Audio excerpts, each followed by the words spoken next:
नमस्कार दोस्तों, कानून का दरवाज़ा चैनल में आप सभी का स्वागत है। आज के इस एपिसोड में मैं आप सभी को जानकारी दे रहा हूं कि ज़मीन का बंटवारा किए बिना अर्थात जॉइंट प्रॉपर्टी का कोई फरीक मनमाने ढंग से ज़मीन बिक्री कर देता है या करना चाहता है तो उसके लिए तत्काल जो पीड़ित पक्षकार हैं उन्हें क्या करना चाहिए। दोस्तों, कभी कभी ऐसा होता है कि जब आपका जॉइंट प्रॉपर्टी है और पारिवारिक व्यवस्था के तहत आप सभी जैसे तैसे रह रहे हैं, ऐसे में जो फरीक बाहर रह रहे होते हैं उन्हें अपनी प्रॉपर्टी का सही आता पता शीघ्र नहीं लग पाता है और इसी का नाजायज़ फ़ायदा उठाकर कोई फरीक मनमाने ढंग से आपका ऐसा वैल्यूएशन वाला ज़मीन, ऐसा कीमती ज़मीन बिक्री कर देता है जिससे भविष्य में आपको या आपके वारिसान को बहुत बड़ी क्षति होती है। तो इस तरह बिना ज़मीन का बंटवारा किए यदि कोई फरीक मनमाने ढंग से ज़मीन बिक्री कर देता है अर्थात प्लॉट का ऐसा टुकड़ा जिसका कि अगला पोर्शन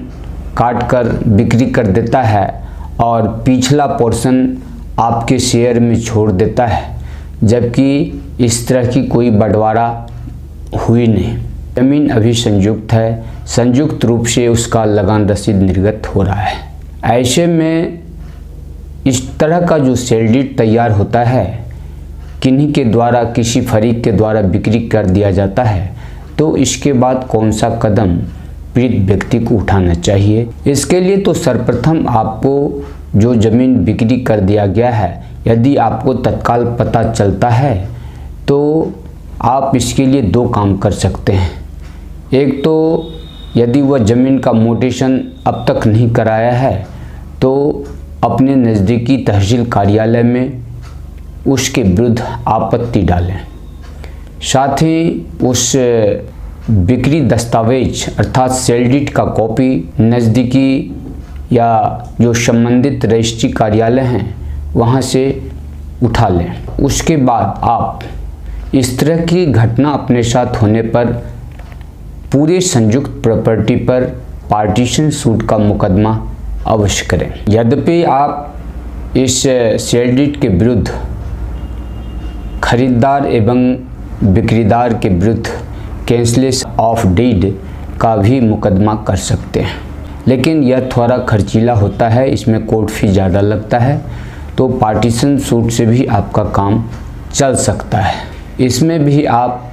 उसके सेल डीड को नल एंड वॉइड डिक्लेयर करा सकते हैं। हालांकि ये नल एंड वॉइड कराने की प्रक्रिया एवं कैंसलेशन ऑफ डीड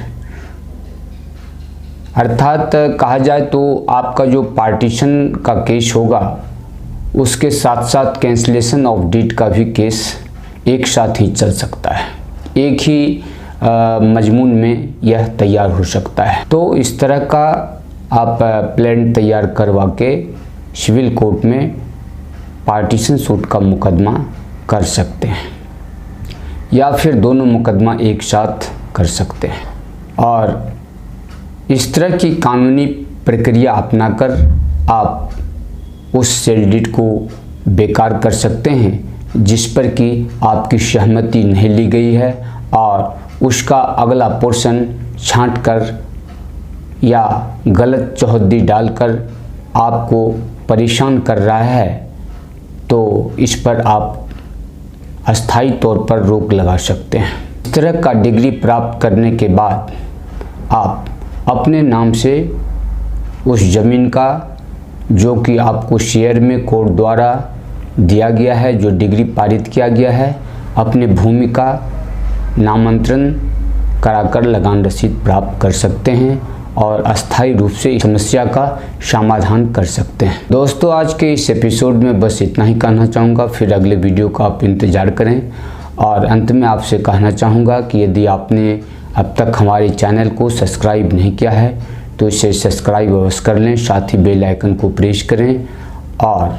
इस तरह की कानूनी सलाह यदि आपको पसंद आते हैं तो इस वीडियो को लाइक अवश्य करें। धन्यवाद।